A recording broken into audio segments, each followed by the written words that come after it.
What's up, beautiful people? Wrong video.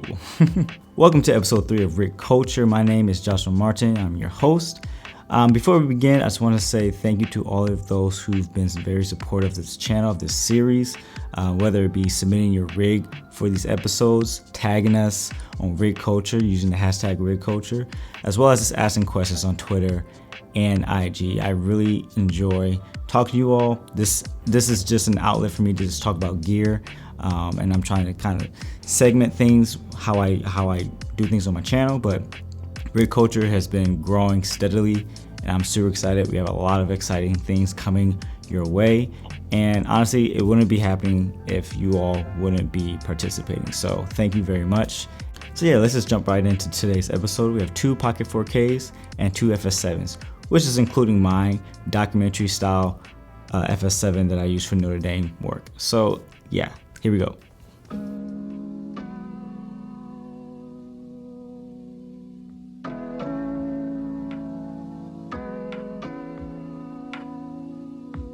What's up, guys? My name is Peter. I am a filmmaker based in Oahu, Hawaii. Been shooting on the Pocket 4K for almost a year now, and it has been slowly becoming my A-cam as the time goes by.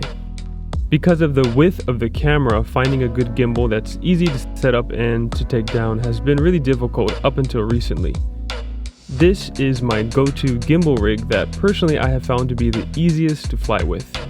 I went with Feelworld's new AK4500 gimbal and their dual hand grip setup for many reasons.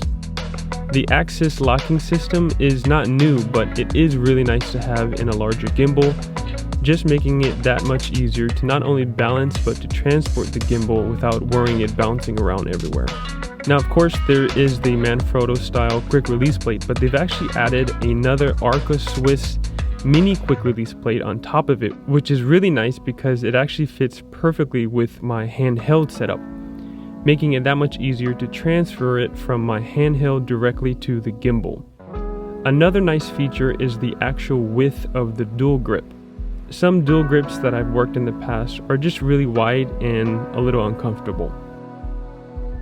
Another feature is the hand wheel.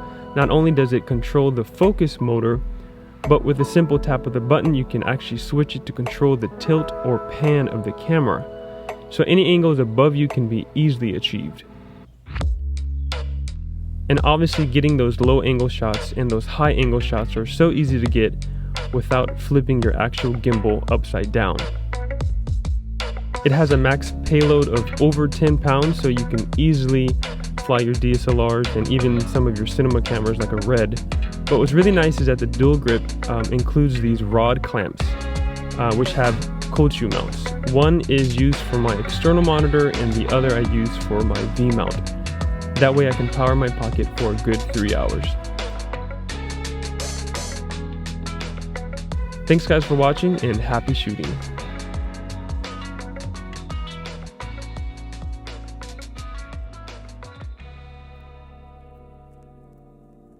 Hey guys, my name is Avo John, and I'm a filmmaker based in Los Angeles, California. I've been shooting documentaries for about 10 to 12 years, and I've recently started to do more music video stuff. I also do short films and narrative work, but my bread and butter is documentaries, and I wanted to talk to you guys all today about my Blackmagic Pocket 4K rig. I've got the 4K with the Tilta Cage with the top handle, and I've also got the sun hood over here on the back. I am shooting with a 12 to 35 Lumix lens that came over from my old GH5 days. I really love this lens. It's pretty flexible. It's more of like a 24 to 70, or in this case with the Pocket 4K, it's more of like a 20 to 65 equivalent lens on full frame. And I really love this running gun setup. I've got a Feelworld monitor on here and just a Atomos HDMI flex cable on here. Really basic, really running gun sort of handheld setup. I do want to eventually get a side handle here for more support, or maybe on this side, because the handle on here is pretty good, but you know, you get the idea. And right down here you'll see that I have the 501 Manfrotto tripod head. which came over from my Moza Air 2. So this allows me, if I remove the monitor setup, I can quickly mount this onto my Moza Air 2 and get some cool gimbal shots. I've been experimenting with the gimbal. I'm not, super savvy yet with it, but I do appreciate handheld. So handheld is my go-to. And then I also do shoulder. So what's great about the 501 is that I added this Camvate sort of riser quick release plate on here, and this allows me to quickly go from handheld to shoulder mount, and then I just tighten it up a little bit over there and I'm ready to go. And what's cool about this setup is that I can I've mounted the core PowerBase, which a lot of Blackmagic users have, onto the bottom over here. That gives me about 3 hours of use on the camera itself. But I also bought this DC to USB cable. It's kind of long, so I've got a Velcro on here. It's kind of ghetto, but what I do is sometimes, if I don't want to have a battery protruding on the front here, I'll put this, and I know if I'm not going to be shooting for more than an hour or two, I'll do this setup, and I plug this into the PowerBase, because the PowerBase also has 2 USBs on the front of it. So once I've got that plugged in there, and I've got the 2-pin cable plugged into the Blackmagic on the side over here, I'm pretty much ready to go. This is kind of like the setup that I have now. I eventually want to get a V-mount battery on here. I want to get better handles, some NATO rail handles and stuff like that, and kind of get a more beefier setup and get some better lenses on there. So yeah, thank you Joshua for letting me be a part of this video, and I hope to update you guys along the way as my rig gets better and better. Thank you so much.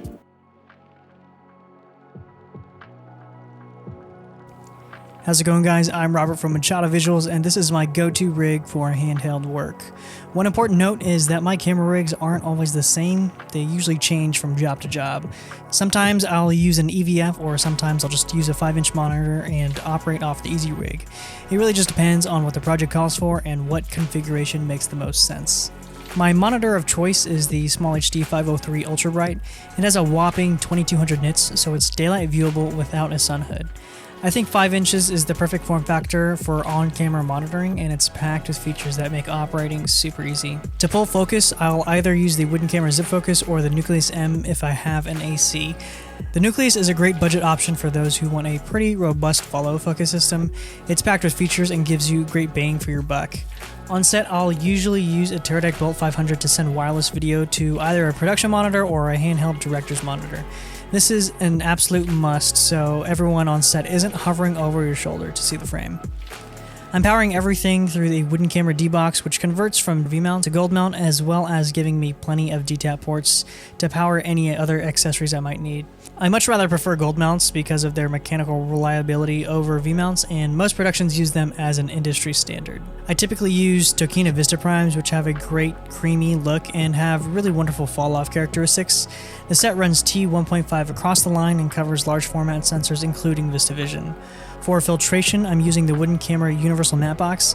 For day exteriors, the matte box is essential since I usually stack a few stops of ND on top of the internal ND to shoot at lower f-stops. Camera rigging is an art form that I think is very underappreciated, so it's great seeing a series like Rigculture showcasing everyone's ability to create. So this is the FS7 that I use at the University of Notre Dame. Following suit, I tend to name all of my cameras that I've gotten ever since the GH5, I believe. And I named this camera Loose, well, based on a poll on my Instagram a few months ago. Loose meaning light, and it makes sense because this camera captures light. But anyway, on to the more important things. This is the FS7 Mark I. What I really wanted to do with this camera is strip it down as much as possible, but still have as much flexibility as possible as well. So moving on to the handle, I really like how the FS5 was attached to the camera body itself, and I wanted to do that with my FS7. So of course, small rig of all places, they had the piece that I needed, which allows me to take off the extension arm from the handle and attach it directly to the camera. And that's been a lifesaver, especially the way we shoot. We do a lot of handheld work and we keep it tight to our body. So having that handle closer to the camera body allows more stability, in my opinion. That's how I like to use it. It's really nice. Now the brains of this is the cheese plate. This allows me to be very versatile in how I want to configure this. So right now I use the NATO rail system, so I put the top handle and a smaller NATO rail gives me a lot more stability, and I have a longer NATO rail to slide on attachments to the monitor. All of these little pieces will be in the description below. Now, as of now, the lenses that we use, we have a metal bones adapter, Sony E-mount to Canon EF glass, and we're using the Atomos 24-70. Surprisingly, this is actually a pretty decent lens. Attached to that is and you guys have seen this review already. If you haven't, check out the links below or the card up here. But anyway, this is the wooden camera zip box. I've attached it to this camera. Since there's internal NDs, this allows me to just worry about whatever flares I just don't want. And it's a nice snug fit. And I could add a ND filter or a Tiffin Pro Mist 4x4 onto the zip box, which will give me the flexibility I want rather than having screw-ons. Well, this wraps it up for this episode. I thank you all for watching. I thank you for the participants for sitting in their rigs. Shout out to everyone who did. And if you want to be on this series in the future, submit your rig. The information is below. You already kind of see the format. It's kind of a mix of things still, but hey, it's the first season. There will be plenty more episodes moving forward. But I just want to see what you guys are doing. I want to be able to share this on this platform for you all to, share your knowledge, share your wisdom, share your skills. That's all we want to do, right? So make sure to check out all the links in the description, as well as share this video and comment below what's your favorite song that you're listening to right now. But until then, I catch you guys on the next one.